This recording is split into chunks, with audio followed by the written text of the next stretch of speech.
So this is a video I've wanted to make for a long time. I know I'm gonna get a lot of backlash from people, and quite frankly, I do not care, because I have proven what you can do with a 318. I did what nobody else wants to do. I've seen personally at the drag strip and online with some of you guys with comments or Facebook or Mopar forums or whatever the case may be, talking about how great the 340 is. And don't get me wrong, the 340 is a great motor, but I have a 318 sitting here and I have a 340 sitting here. I have taped off the casting numbers on both of these blocks. I want to go side to side and compare why I think that the 318 is superior to the 340, other than the R3 race blocks and anything like that. I'm talking like stock for stock blocks, price to build, availability of parts, actually the blocks specifically, and anything like that. I know, and anybody else that's a Mopar fan knows from the very beginning, that the 318 was just marketed as a get in it and just drive it to the grocery store and take it on long distance road trips. It was just marketed as a very low horsepower, reliable small block that was not very performance oriented. And the 318 always was in the limelight for the performance small block. I'm gonna take a quick walk around here. I want you guys to take a look nice and close to see that the architecture of these blocks is basically identical other than the bore size.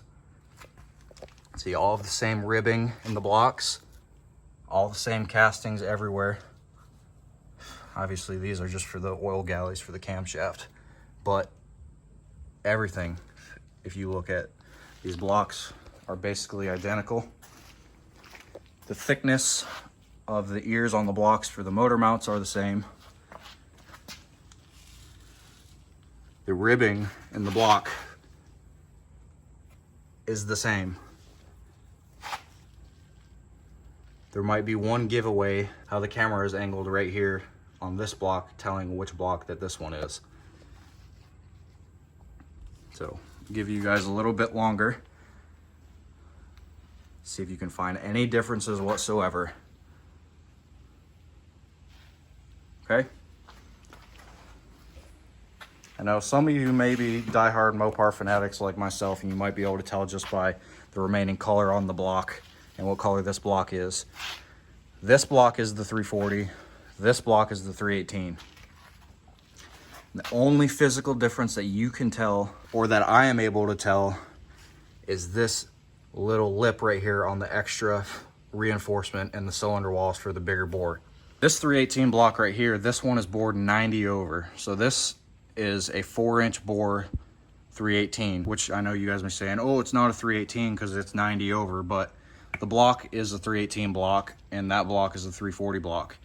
If you think about it, stock for stock on the bore, the 318 is only 120 thousandths of an inch smaller, and that is maybe about that much. 120 thousandths is not nearly as much as people may think it is. Obviously, you can buy 318s everywhere for like $200, $300 running.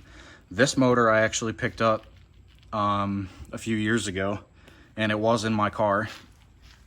Not for a very long time, because there was a few machining errors on the deck of the block from the manufacturer, the machinist that I took it to. He screwed up the block. So I have another 318 in my car. For you guys that have been on my channel for a while and seen my car, you obviously can see what a 318 is capable of. All the parts are interchangeable. The cranks are the same. The rods are the same. The bore is slightly bigger on a 340. They both, at times, the 318 and the earlier blocks like this one, this is a 67 block. This block used a forged, or as a steel rotating assembly, crank and rod, so it's the same as a 340 rotating assembly.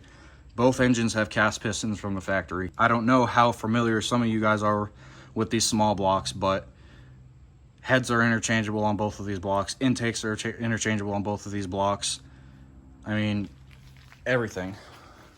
And don't get me wrong, like I said, the 340 is a great block. It's a great motor. The 318 is also a great motor, but when it comes down to it, at the end of the day, you don't have $600 to spend on just a block to have a 340. Turn over to the 318 and give the 318 some light, because I'm making I know a lot of you guys came at me sideways about this one too, not telling me I know my engine makes exactly 600 horsepower or whatever on my previous video where I said how to make a 318 make over 600 horsepower or whatever. But my car, in a 4-speed car, weighs 3,300 pounds with me in it.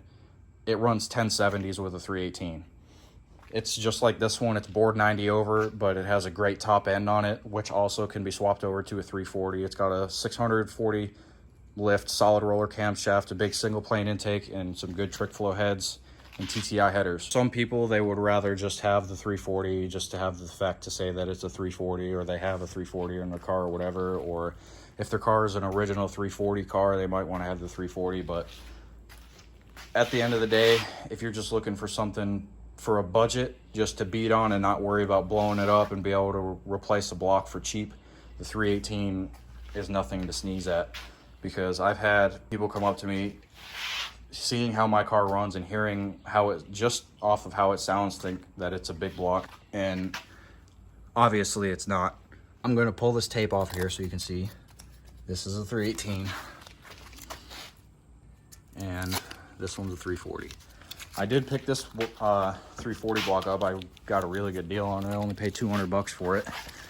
But one of these cylinders I think needs to be sleeved because the wrist pin backed out and it ate into the wall a little bit.